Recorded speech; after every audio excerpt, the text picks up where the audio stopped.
Coming to you from the Hudson Media Group studio, this is Talking Politics, and I am New Jersey's premier journalist and top 100 Latino in 2021 via the Latino Spirit online magazine, Fernando Uribe. Hope you all had a wonderful week. Hopefully many of you are getting vaccinated and staying healthy. But in the meantime, there is a lot to discuss, so let's get started.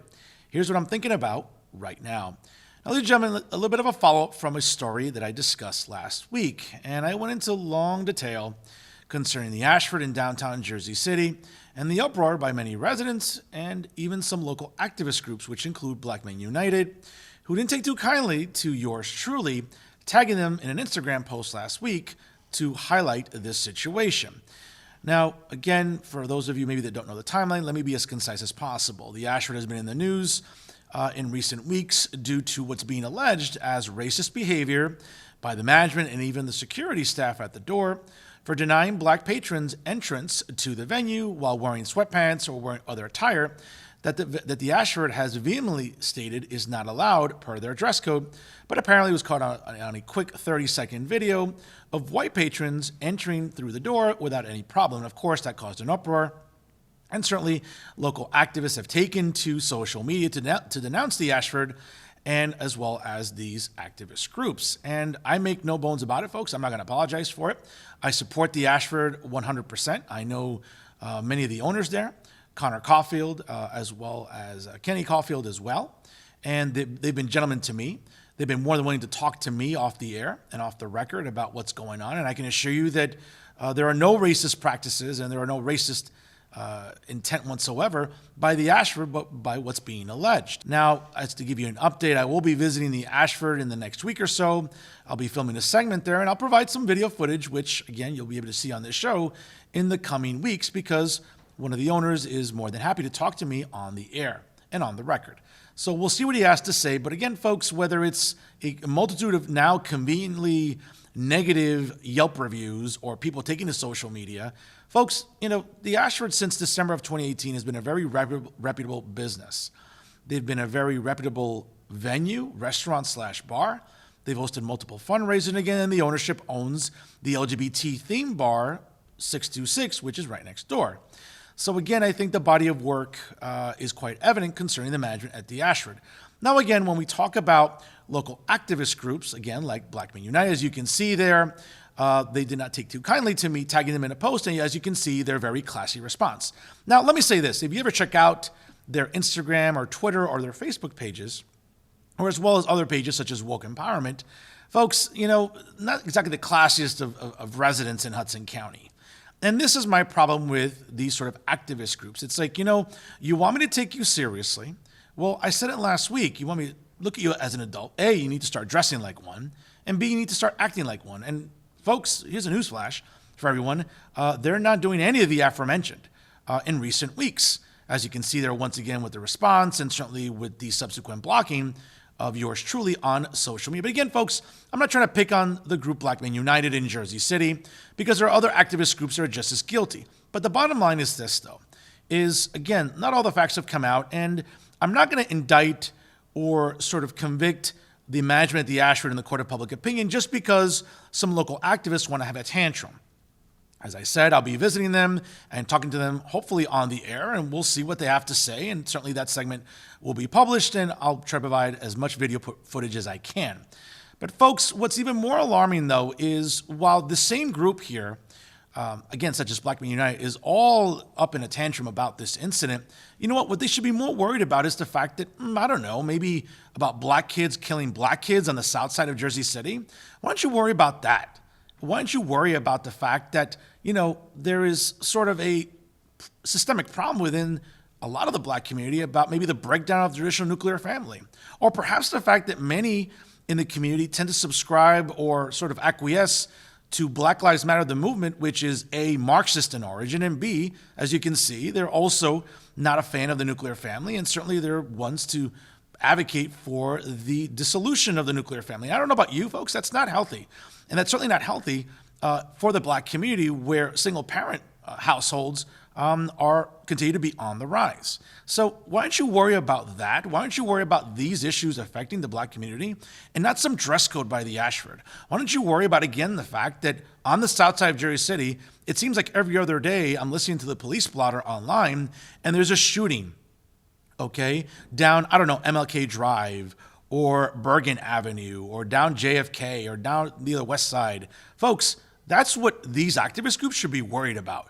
Not about some dress code, not about who's wearing pants or wearing Timberlands. Listen, as I mentioned before, if you want to look like a hood rat, there are plenty of venues in the south side of Jersey City that will accommodate you and you'll fit right in. But the Ashford, like any other venue, has a right to ask for a dress code and what they want their patrons to look like. It's not racist. It's not bigoted. It's about looking presentable. It's about looking like an adult. And I know for a lot of people in the Black Men United group in Jersey City, that's a tall task to sort of, comply with. But this is the problem. And then to make matters worse, this past week, it's being reported that they participated in a march on the south side of Jersey City, I believe by Berry Park, which is not exactly the best part of Jersey City if you've ever been by it, right? It's near Communipaw Avenue. And listen, if you want to go there during the daytime, that's great. But believe me, you don't want to be there anywhere at nighttime. And guess what? They're marching. And again, this group led the march with a horrific chant of F the police. I think you can sort of fill in the blank about what the F means. Folks, is that what adults should be doing? Is that how you want to sort of implement change? Is that how you want to be heard? No, newsflash, it's not. It makes you look like incessant children, and it makes you look like you want to racialize everything. And folks, and this is part of my problem with many who are Marxists, many who subscribe to the left, many who identify as liberals or progressives, many within that ideological group just have to racialize everything. It seems like whether it's people in Black Men United or activists in general, it seems like you want to racialize every single thing about your existence. It's like you go to Walmart and for whatever reason, for example, if the cashier, because maybe some of you aren't smart enough to use the self-checkout lane, but when you go to the cashier and God forbid they don't give you the right change, oh, it's because you're black. Or maybe you go to the car wash and they don't apply enough Armor All to your tires. Oh, it has to be because you're black. It seems like that's the fixation that groups like this have, where everything is about race. It's not, okay? It's about having some common sense. And when you want to go on this sort of sanctimonious crusade about, well, we want to stand up for black people or people of color who are being marginalized by a racist dress code, and then you go out and proceed to march with other people in the community and saying F the police, I'm really going to take you seriously now. Again, folks, it's not about, attire. It's not about, who's wearing what. It's about looking like adults and acting like adults. And I don't know, for groups like Black Men United, it doesn't seem like you're capable of doing either. You feel me? All right, dog. And that's what I'm thinking about right now. In the latest edition of the 4-time award-winning podcast, Talking to Hudson, which you can listen to live every Wednesday night at 9 p.m. by going to www.blogtalkradio.com/Talking to Hudson, was Jersey City Chief Prosecutor and Ward E Council candidate in Jersey City, Jake Hudnut. Now, we spoke for over an hour on a multitude of different issues, but here are some highlights for your consideration. First and foremost, I asked him, quite frankly, why is he running in Ward E against the incumbent councilman, James Solomon? So, Jake, let's get right to it here. I know, obviously, you were on my Insider NJ podcast not too long ago. And certainly, obviously, this is a more Hudson County-centric podcast, so it'll be great for our listeners to hear from, and certainly your supporters and maybe people that are on the fence right now in what I argue, and I've talked about it on previous episodes with other people. I would argue that this is probably going to be the most contentious, and to use a sports term that I like to use, a very chippy, kind of a, little testy, a little hostile. I think it might get quite fickle. I think you'll appreciate that word. It seems like this race is going to getting fickle in the months ahead. But first and foremost, I think it begs the question, though, Jake, is that, why are you running for a council seat in Ward E? Because I think there's a disservice happening in my neighborhood, in our current representation. And, it certainly isn't easy, right? Having just, been part of the city's core team responding to the pandemic and doing the work of flattening the curve and keeping our residents safe, I sort of was looking forward to a sense of normalcy this summer. But and also on top of that, as I'm sure as a parent, and I think you've alluded to in the past, I love my job and I love my work, and what we've built my office into, I think, is should be the standard for the state moving forward for local prosecutors. But I see a representative representing my neighborhood that I've lived in. I first moved here in the summer of 2004, who isn't delivering results. And he's one of two council people that are sort of sitting in the corner, consistently voting no. And if I was in one of those seats, and as you're aware, I've not always agreed with Mayor Fulop. He brought me into the fold despite my spending the better part of a year criticizing his first term. If I was in one of those seats and if I was in a position on council to find myself disagreeing with the administration, I would do what I do. I'd come together, get people to land in the middle. It's what I've done with all the fights in my career, whether it was as a trial attorney defending people accused of crimes or standing up to the attorney general and basically week one of the job. I'd make sure that I land somewhere where I can, stand up for what I believe in, but then also deliver results for my constituency, build consensus with my colleagues on the council. And I just don't see that happening. And, Wardy is too important, in terms of the development that's happening. We need thoughtfulness in terms of it being a coastline ward. We need to talk about that. And so I decided to step up to the plate and challenge the incumbent. We need to talk about that. Secondly, we discussed why Councilman James Solomon seems to be hesitant in calling out some of the militant groups in Jersey City, specifically Black Men United, who helped organize a march this past weekend where F the police was the chant consistently being shouted by the entire crowd. Let's check out what the chief prosecutor and council candidate in Ward E had to say about this. And, notwithstanding my dislike for some activist groups locally, and I don't mind dropping their names because they've made a point to sort of curse me out on social media, but local activist groups like Black Men United, it seems like, or other activist groups like Woke Empowerment in Hudson County or Jersey City, it seems like they have, it seems like they try to portray themselves as having their heart in the right place. But I can say this on my program. I mean, while they may say that, it seems like, in my opinion, their heads up their ass. And this Sunday, it was reported by various news outlets, and I was disappointed to see, a group that's supposedly trying to push harmony in some manner is marching in Jersey City with, specifically calling the march a F the Pigs march. I mean, I have to keep this show PG for my audience, obviously. And I thought that was really disheartening, and I just thought that does nothing but a disservice, I think, to the message of, listen, I'm someone who supports law enforcement, wholeheartedly, but I'm also intellectually honest enough that I can criticize bad policing tactics too, and I can still remain credible when I have a conversation, either as an academic or as a journalist. It seems like there's this smell in the air where since last summer, the narrative about defund the police, which I think is a bad narrative the way you phrase it, you could probably phrase it better. But it seems like the incumbent is very insistent on sort of still being on the side of those local activists when it comes to defund the police, defund the police, defund the police. I don't think that's healthy on the part of the incumbent, and I think it does a disservice to Jersey residents overall. How do you see this, Jake? I've said to you before in the past, and I've said it as I meet with stakeholders in the early stages of this campaign, I don't support defunding the police. I do support rethinking the police. That's been my work as prosecutor, coming from a past as a defense attorney and public defender at the county, doing felony trials before juries. Obviously, I know policing needs to change and be brought into the 21st century. And a lot of what the new Division of Quality of Life is doing is centered around increasing practices of 21st century policing in Jersey City. And, police reform does not fit well in 140 characters or less, or whatever Twitter's up to today. And I think the folks you're talking about think that it does, right? That police reform fits in memes on Instagram or fits in one single tweet, and it doesn't, right? Police reform is a life's worth of work, for those that are passionate about it. I've been involved in it for 11 years. And, someone like Councilman Solomon just shows up to the criminal justice conversation, recently as it's in vogue. To that end, shouting at the police might seem easy, right? It is easy, right? But it isn't effective.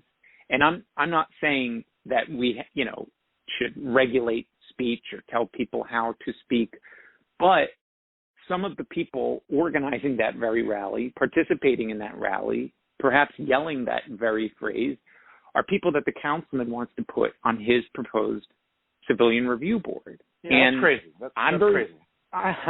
I'm very surprised that we haven't heard from him since that event, sort of walking that back, because if I was, picking a jury as a defense attorney, or as a prosecutor at the county, and, a potential juror, shouted out F the state or F the defendant, depending on what side of the table I was sitting on, that would show that that person's not fair and impartial. And I don't know what kind of police civilian review board can be effective when we have participants on it with permanent seats who shout F the pigs, F the police. And so I think the councilman really needs to answer for that and really needs to explain that. And that just goes to the performance art that is his approach to criminal justice reform. And I think it is a disservice, and I think it is dangerous because it escalates tensions between the public and police as we root out bad police. And I think every bad actor and police officer who commits misconduct should be prosecuted to the fullest extent. And I hope we've turned a corner with what we saw recently with the verdict. In the death of George Floyd, we need to be de-escalating tensions, not escalating them. And I actually think people yelling those types of things at rallies and then the councilman not denouncing that because of that connection he has to them with the proposed civilian review board, I actually think that is dangerous. And I think we need to sort of, do better than that. I think that is dangerous. It was a very interesting episode, to say the very least, and certainly I thank Jake Hudnut for his time, and certainly we spoke for over an hour on a multitude of issues, and certainly you can listen to the episode in its entirety, once again by going to www.blogtalkradio.com/Talking the Hudson. You can listen to it from any PC, Mac, smartphone, or tablet. And these are the exclusives I'll continue to bring you via Blog Talk Radio every single week here in 2021. And here's some local stories for your consideration. It seems like the ongoing drama between State Assemblyman Nicholas Cervalotti and Bayonne Mayor Jimmy Davis might finally be put to rest. And I want to thank John Hines with the Hudson County View for his report on this story.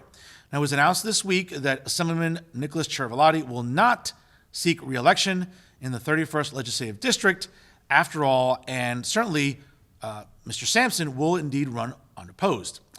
Now, according to a letter that Cervalotti wrote to Hudson County Clerk Junior Maldonado, he said, I would like to withdraw my candidacy for the New Jersey General Assembly in the 31st Legislative District primary election in 2021. While Cervalotti had participated in Friday's ballot drawing, he has removed his name from consideration ahead of the June 8th primary, and those ballots subsequently about to be printed. Now, Sampson formally received the endorsement of the HCDO on April 5th, ensuring that Cervalotti would have a steep uphill climb to get elected to a fourth consecutive term. Again, in a statement, Cervalotti said, quote, he was frustrated and disappointed with the situation, but ultimately decided not to run on a ballot where Governor Phil Murphy is on the ballot as well. I believe I have done a good job in Trenton that no individual should dictate who represents the people of Bayonne and Jersey City in the New Jersey legislature. Unfortunately, in the culture of Hudson County politics, there's no current process for me to present my record, no screening committees, no interviews, and no participation on the part of the elected Democratic Committee members. In addition, in reviewing my options, I considered running off the line, and the task of winning off the line is daunting in a normal year. However, running against the HCDO this year would mean I'm also running against Governor Phil Murphy. I believe the power of the line and the popularity of Governor Murphy would make it impossible to compete successfully. Now, he ran unsuccessfully for the 31st Legislative District Assembly seat when he tried doing so off the line in 2007, but easily won by being on the line in 2015, 2017, and 2019. Well, folks, this is, again, I think this is a situation where the assemblyman, and I'll quote the executive producer and the owner of the Hudson Media Group, who said it perfectly on a show this week. And Pat O'Melia said it best. When you live by the political sword, you're going to die by the political sword.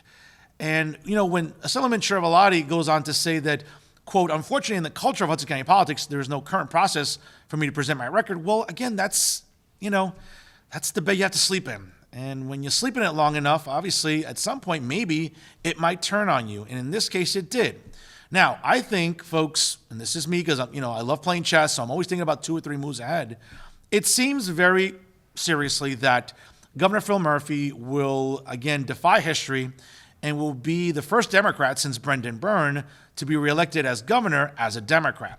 And again, I don't see any Republican challengers really mounting a serious threat. It's April. I could be wrong, but it seems like Governor Murphy will win another election.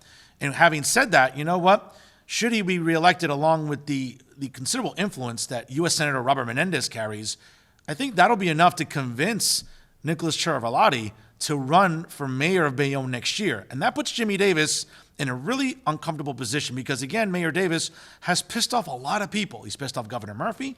He's pissed off both U.S. Senators, Menendez and Booker collectively.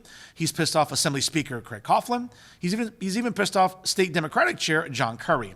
And ladies and gentlemen, when you put that much of a bullseye on your back, it seems like Jimmy Davis, is now in the crosshairs of not just only the very powerful in Trenton, but even the very powerful locally. And don't be surprised, again, that Nicholas Chiaravalloti conveniently and all of a sudden becomes a candidate for mayor in Bayonne coming up for May 2022.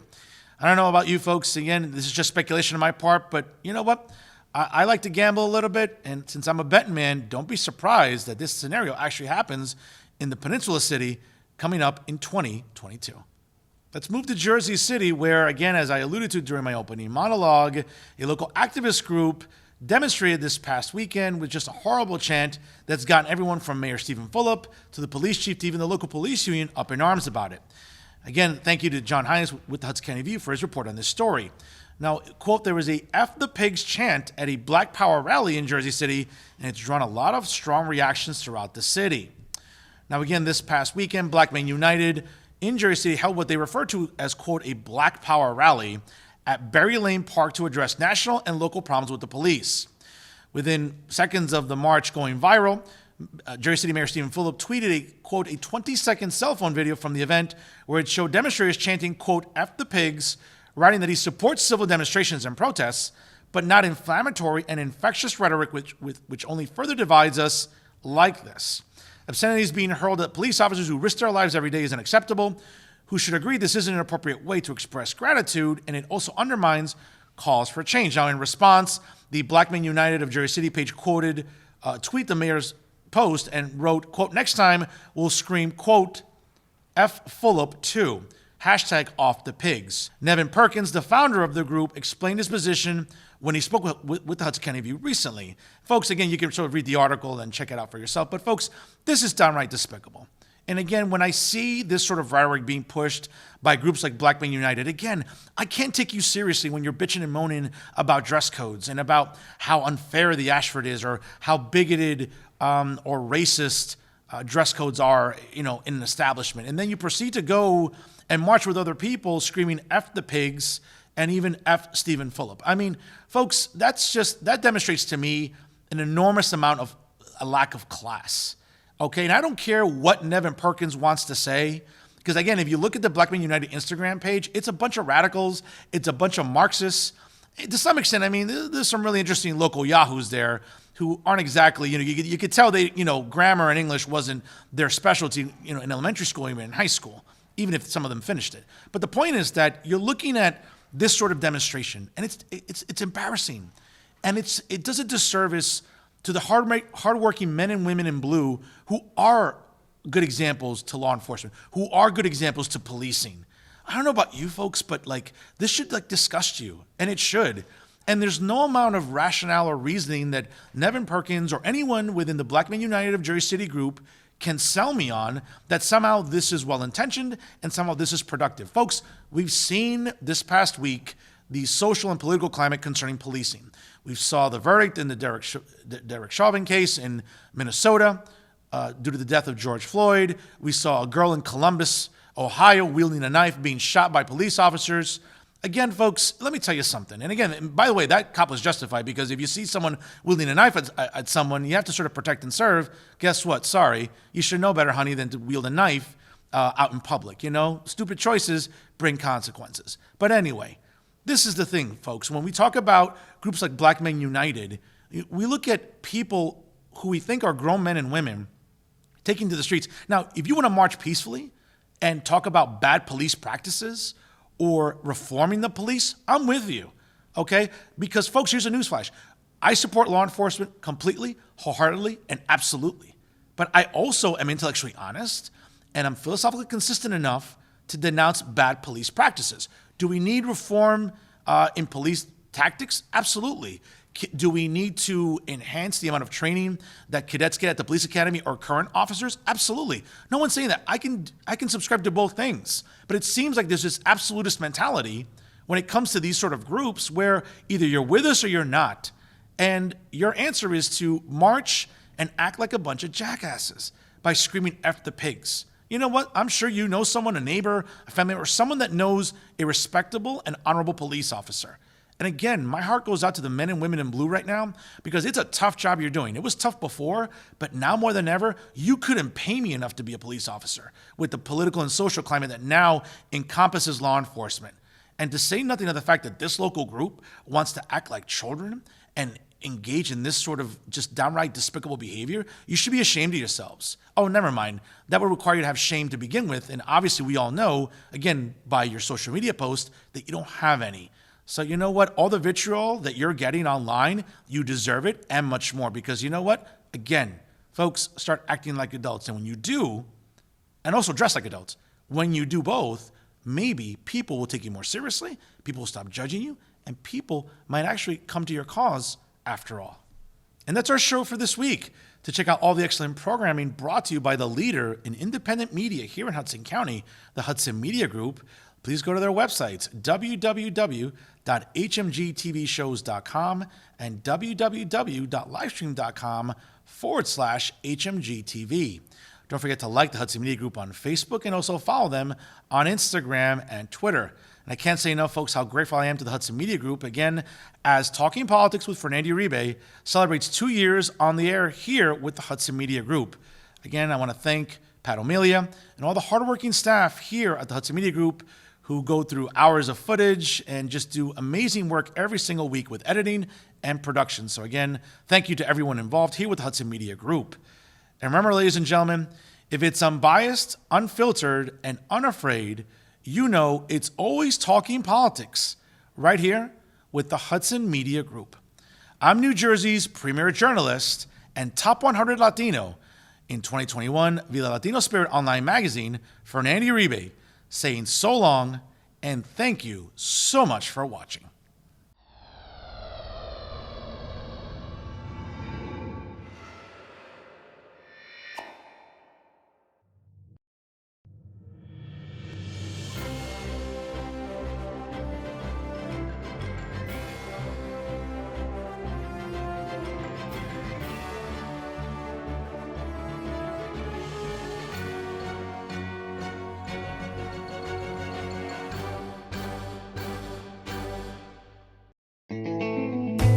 Don't forget to catch Fernando's podcast at blogtalkradio.com/talkonthehudson. New episodes available every Wednesday night at 9 p.m.